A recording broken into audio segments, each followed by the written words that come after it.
공매도 금지 조치 첫날 단숨에 134포인트나 올라 2,500선을 회복했던 코스피 지수는 하루 만에 2,400대로 내려앉았습니다. 코스닥은 장중 4%나 급락하면서 프로그램 매매를 중단시키는 사이드카가 이틀 연속 발동됐습니다.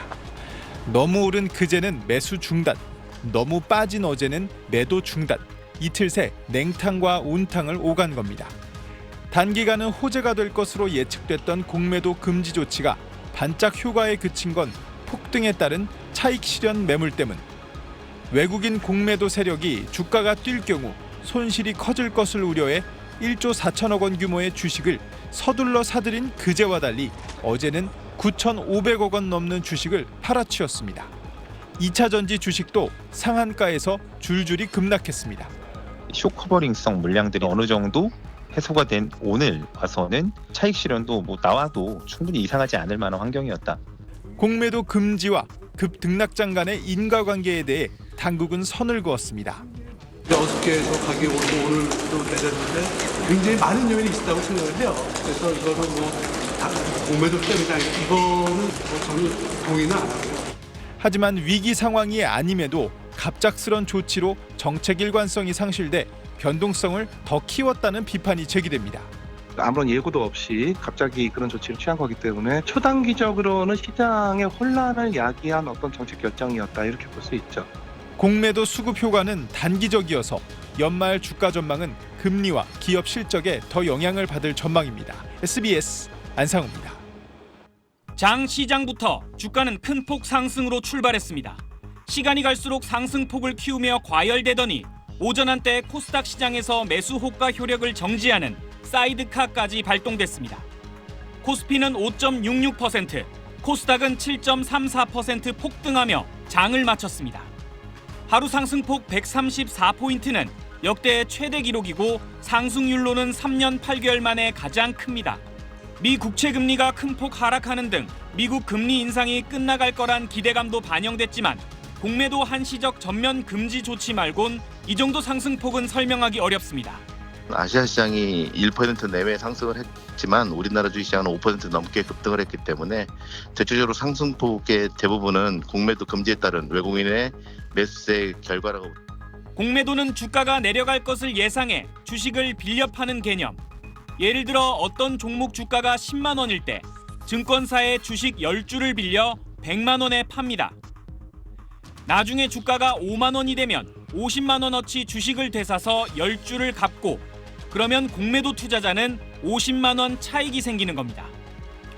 주가가 오를수록 손해가 커지는 상황. 그런데 공매도가 전면 중단되자 공매도 세력은 일단 되갚을 주식을 급하게 사들였고 그 물량이 시장에 대거 유입된 겁니다. 이 때문에 그동안 고평가 논란 속에 공매도가 집중되며 낙폭이 컸던 2차 전지주 종목이 일제히 급등했습니다. SBS 고정현입니다. 공매도의 첫 중단은 2008년 글로벌 금융위기 때 8개월간, 이후 유럽 재정위기 때 약 3개월, 코로나 위기로 1년 넘게 금지됐습니다. 폭락세 진정이 목적인데 효과는 매번 달랐습니다. 코로나 때 공매도 금지로 80% 넘게 오른 코스피 지수는 부분 재개 이후 27% 빠졌는데 글로벌 금융위기 땐 공매도를 막으니 오히려 3% 하락했다가 거래 재개 이후 16% 올랐습니다. 글로벌 시장 여건이나 정부 부양책 등이 두루 영향을 미치기 때문에 중장기적으로 공매도 금지는 곧 주가 상승이라고 말하기 어려운 이유입니다. 이번 중단은 대형 위기가 아닌 상황에서 이루어지다 보니 총선 표심을 겨냥했다는 지적이 나오는데 당국은 만연한 불법 공매도 탓이라며 부인했습니다. 단순히 깨진 유리가 많은 도로 골목이 아니라 이제 유리가 다 깨져 있을 정도로 이제 불법이 어떤 보편화돼 있는 장이고. 다만 고평가된 종목의 가격 조정 기능이 상실되면서 블룸버그 등 외신들은 거품이 생길 우려가 있고 선진 시장 진입에 불리하다는 전망을 내놨습니다. 특히 인위적 주가 부양이 의심될 때 견제할 수단이 부족해질 수 있습니다. 실제로 라더견 사태나 영풍재지 사태 등 대규모 주가 조작 사건들은 공매도가 불가능한 종목을 노려 가격 조정 없이 주가를 끌어올릴 수 있었습니다.